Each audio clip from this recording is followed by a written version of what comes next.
Malam Bu, perkenalkan nama saya Yaminatu Katorop. Saya dari kelas 11 Kimia 3. Di video ini saya akan mempresentasikan sistem pertahanan tubuh. Sistem pertahanan tubuh terdiri atas dua bagian, yaitu sistem limfatik dan sistem kekebalan tubuh. Sistem limfatik terdiri dari dua bagian, yaitu pembuluh limfa serta berbagai organ dan jaringan di seluruh tubuh. Pembuluh limfa berfungsi untuk mengangkut cairan kembali ke peredaran darah.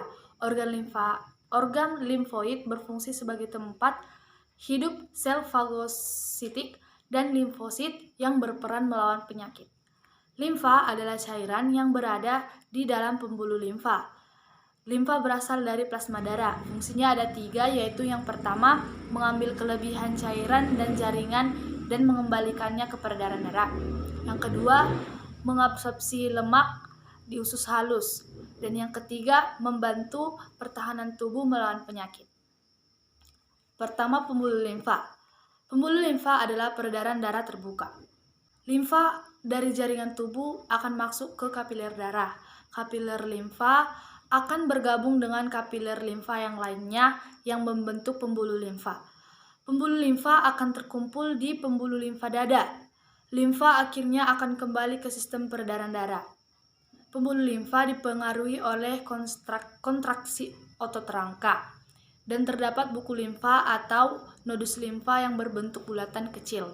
Semua cairan limfa berasal dari daerah kepala, leher, dada, paru-paru, jaringan, dan lengan kanan terkumpul dalam pembuluh limfa dan bersatu menjadi pembuluh limfa kanan atau ductus lymphaticus dexter yang bermuara di pembuluh balik atau vena. Yang kedua, organ-organ limfoid.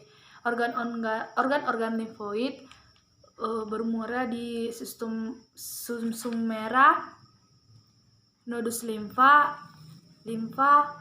timus, dan tonsil. Timus berfungsi untuk menghasilkan limfosit T. Organ limfoid lainnya berperan untuk mengumpulkan dan menghancurkan mikroorganisme penginfeksi di dalam jaringan limfa. Yang pertama, sumsum merah. Sumsum merah mencakup jaringan yang menghasilkan limfosit. Saat dilepaskan dari sumsum merah, sel-sel limfosit masih identik. Sel B mengalami pematangan di sumsum merah, sedangkan sel T mengalami pematangan di timus. Yang kedua, nodus limfa.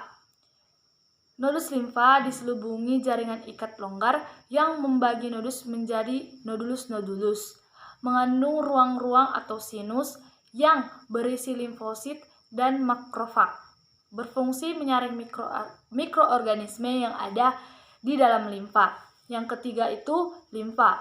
Limfa adalah organ limfoid terbesar, mempunyai 2 fungsi utama, yaitu membuang antigen yang terdapat di dalam darah serta menghancurkan sel darah merah yang sudah tua. Yang keempat, timus. Timus adalah tempat limfosit berkembang menjadi sel T.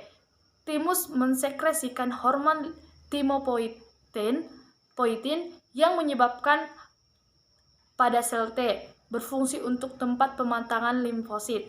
Yang kelima, tonsil. Tonsil adalah limfoid yang paling sederhana, berfungsi untuk melawan infeksi pada saluran pernafasan bagian atas dan faring. Selanjutnya, sistem kekebalan tubuh. Sistem kekebalan tubuh terdiri atas kekebalan bawaan dan adaptif. Kekebalan bawaan adalah bagian dari tubuh, penghalang yang melindungi tubuh, sel, dan senyawa kimia dan berfungsi sebagai pertahanan pertama. Yang A, perlindungan permukaan. Kulit dan membran mukosa merupakan lapisan pertama pertahanan tubuh. Perlindungan yang dihasilkan oleh kulit dan membran mukosa adalah yang pertama, hasil sekresi kulit yang bersifat asam sehingga menghambat pertumbuhan bakteri. Yang kedua, mukosa lambung mengandung larutan HCl dan enzim pencerna protein yang dapat membunuh mikroorganisme. Yang ketiga, ludah dan air mata mengandung lisozim, yaitu enzim penghancur bakteri. Yang keempat, lendir yang lengket dan yang akan memerangkap mikroorganisme yang masuk ke saluran pencernaan dan saluran pernafasan. Yang B, kekebalan dalam tubuh. Jika Jika mikroba berhasil melewati penghalang permukaan tubuh, maka masih ada penghalang berikutnya, yakni perlindungan dalam tubuh yang bersifat non-spesifik. Artinya, penghalang tersebut melawan semua patogen tanpa membeda-bedakan. Perlindungan non-spesifik antara lain yang pertama fagosit. Fagosit, sel yang termasuk fagosit atau sel pemakan, misalnya makrofag, neutrofil, dan eosinofil. Makrofag berasal dari monosit yang merupakan bagian dari sel darah putih. Jenis-jenis sel darah putih yaitu ada monosit, limfosit, neutrofil, eosinofil, dan basofil. Yang kedua, sel natural killer atau sel NK. Berada di sistem peredaran darah dan limfatik. Sel NK merupakan sel pertahanan yang mampu melisis dan membunuh sel-sel kanker serta sel tubuh yang terinfeksi virus. Sel ini tidak bersifat fagosit, dapat membunuh dengan cara menyerang membran sel atau target dan melepaskan senyawa kimia atau perforin. Yang ketiga, protein antimikroba. Meningkatkan pertahanan dalam tubuh dengan melawan mikroorganisme secara langsung atau menghalangi kemampuannya untuk bereproduksi. Interferon merupakan suatu protein yang dihasilkan sel tubuh yang terinfeksi virus untuk melindungi bagian sel lain. Protein komplemen adalah sekelompok plasma protein yang bersirkulasi di dalam darah. Selanjutnya yaitu kekebalan adiktif. Kekebalan adiktif diaktifkan oleh sistem kekebalan tubuh atau sistem kekebalan bawaan. Contoh sistem kekebalan adiktif yaitu limfosit. Selanjutnya macam-macam kekebalan tubuh. Macam-macam kekebalan tubuh yaitu ada kekebalan aktif dan pasif. Yang pertama, kekebalan aktif adalah jika tubuh menghasilkan antibodi untuk menahan molekul asing atau antigen. Kekebalan yang didapat setelah seseorang mengalami sakit disebut kekebalan aktif alami. Kekebalan aktif dapat juga terbentuk secara buatan yaitu dengan vaksinasi. Yang kedua itu kekebalan pasif adalah kekebalan yang didapat dari pemindahan antibodi dari suatu individu ke individu lainnya.